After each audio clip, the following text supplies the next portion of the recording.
നമസ്കാരം. ഹോളിവുഡ് താരം ഗാൽ ഗഹോട്ട് എപ്പോഴും വാർത്തകളിൽ ഇടം പിടിക്കാറുണ്ട്. ഇസ്രായേൽ സ്വദേശിയാണ് ഗാൽ ഗഹോട്ട്. മിസ് ഇസ്രായേൽ കിരീടം നേടിയതിനു ശേഷം മോഡലിംഗിലൂടെ വിനോദ രംഗത്തെ എത്തുകയായിരുന്നു. 2009 റിലീസ് ചെയ്ത ഫാസ്റ്റ് ആൻഡ് ഫ്യൂരിയസിലൂടെയായിരുന്നു സിനിമ അരങ്ങേറ്റം. DC കോമിക്സിന്റെ വണ്ടർ വിമൻ എന്ന കോമിക് കഥാപാത്രത്തെ ആസ്പദമാക്കി ഒരുക്കിയ വണ്ടർ വിമൻ എന്ന ചിത്രം ലോകമെമ്പാടും പ്രശസ്തയാക്കി. എന്നാൽ ഇപ്പോഴിതാ 8 മാസം ഗർഭിണിയായിരിക്കെ തലച്ചോറിൽ രക്തം കട്ടപിടിക്കുന്ന അവസ്ഥയുണ്ടായതിനെ കുറിച്ചാണ് താരം പറയുന്നത്. ജീവിതത്തിനും മരണത്തിനും ഇടയിലൂടെ കടന്നുപോയ അവസ്ഥയായിരുന്നു താൻ എന്നാണ് ഗാൽ ഗഹോട്ട് പറയുന്നത്. തന്റെ അവസ്ഥ പങ്കുവയ്ക്കുന്നത് പോലെ സമാന അവസ്ഥ നേരിടുന്നവർക്ക് പ്രചോദനമാകണമെന്ന ലക്ഷ്യത്തോടെയാണ് താരം തുറന്നു പറച്ചിൽ നടത്തിയിരിക്കുന്നത്.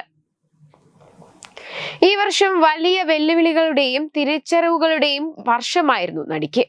ഫെബ്രുവരിയിൽ നടിയുടെ ഗർഭത്തിൽ 8-ാം മാസത്തിൽ തലച്ചോറിൽ രക്തം കട്ടപിടിക്കുന്നതായി കണ്ടെത്തി. ആഴ്ചകളോളം ബെഡിൽ തന്നെ കിടത്തിക്കളഞ്ഞ തലവേദനയുണ്ടായിരുന്നു. MRI നടത്തിയതോടെയാണ് ഭീതിപ്പെടുത്തുന്ന ആ സത്യം തിരിച്ചറിഞ്ഞത്. എത്ര പെട്ടെന്നാണ് എല്ലാം മാറി മറിയുന്നത് എന്ന ഓർമ്മപ്പെടുത്തലായിരുന്നു അത്. പ്രയാസകരമായൊരു വർഷത്തിൽ വേണ്ടിയിരുന്നത് പിടിച്ചു നിൽക്കുകയും ജീവിക്കുകയും മാത്രമായിരുന്നു. വൈകാതെ തന്നെ സർജറി നടത്തി.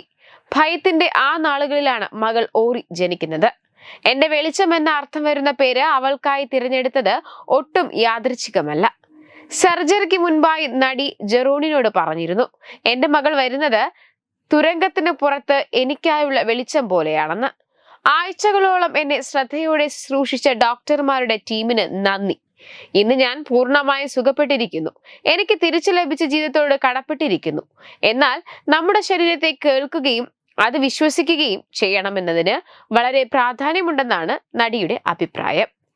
വേദനയും അസ്വസ്ഥതയും ചെറിയ ചില മാറ്റങ്ങൾ പോലും ആഴത്തിലുള്ള അർത്ഥമുള്ളവയാകും.